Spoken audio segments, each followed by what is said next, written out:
are people here, Iranians from all over the world, not just Europe and the United States, even as far as Australia and New Zealand. And the one thing you have in common, besides your Iranian heritage, is the fact that you stand for democracy and that you believe that the government in Iran can be changed, will be changed, and should be changed. I want to read you some important principles that human beings have evolved to live under. We want a pluralist system, freedom of parties and assembly. In Iran of tomorrow, we respect all individual freedoms. Expression of opinion, speech, and the media are completely free, and censorship or inquisition is banned. In the free Iran of tomorrow, we support and are committed to the abolition of the death penalty. We believe in complete gender equality in political and social rights. We are committed to the Universal Declaration of Human Rights and international covenants and conventions, including the International Covenant on Civil and Political Rights, the Convention Against Torture, and the Convention on the Elimination of All Forms of Discrimination Against Women. We recognize private property, private investment, and a market economy. We want a free Iran of tomorrow to be devoid of nuclear weapons and the weapons of mass destruction. This is not a terrorist group. This is a group of Iranian dissidents, the opposition, the democratic opposition in Iran. What we need is freedom for the Iranian people. The brave people who 2 years ago went into the streets of Tehran to protest against a corrupt regime and a dictatorial group of people who engage in torture and murder to maintain their political regime. We can do better than this. The Iranian people can do better than this, and the Iranian people will do better than this. This is a great civilization going back nearly 3,000 years. You are the people who will lead us in the future, the people who have subscribed to these policies. This is an important thing not just for the Iranian people, not just for the MEK. This is an important thing for 3,400 innocent civilians. Those civilians in Camp Ashraf were disarmed by the United States 5 years ago. The FBI went through every single background of the people in Ashraf. Not one terrorist did they find. The American military gave everyone in Camp Ashraf a piece of paper saying that the United States would protect them if they would willingly disarm, and they have done so. The people in Camp Ashraf and the MEK have been committed to democratic principles for a decade.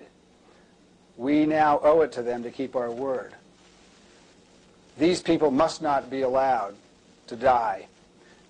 35 of these people were murdered by the Prime Minister of Iraq at the bidding of the Iranian government on April 8th. They deserve better, and America is a better country than to break its word to the people we promised to protect. In order to do this, we must get the MEK off the terrorist list.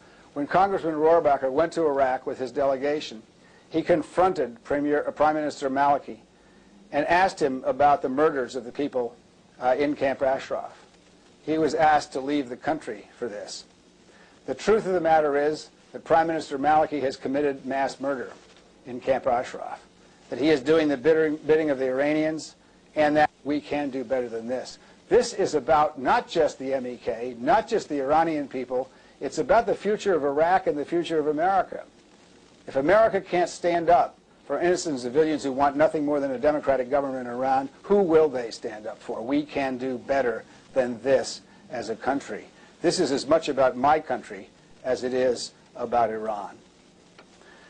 There are some extraordinary things that are happening.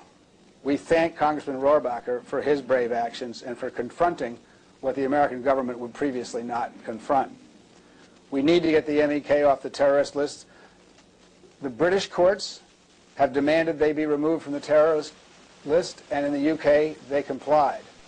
The French courts have demanded they be removed from the terrorist list, and in the EU they have complied, and the French courts found no evidence that the MEK had engaged in terrorist activities in the last 20 years.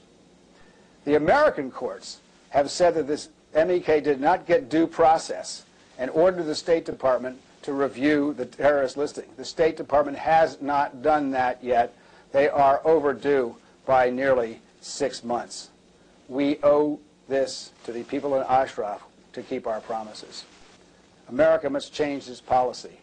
We must stand up for democracy in Iran, not just talk about it.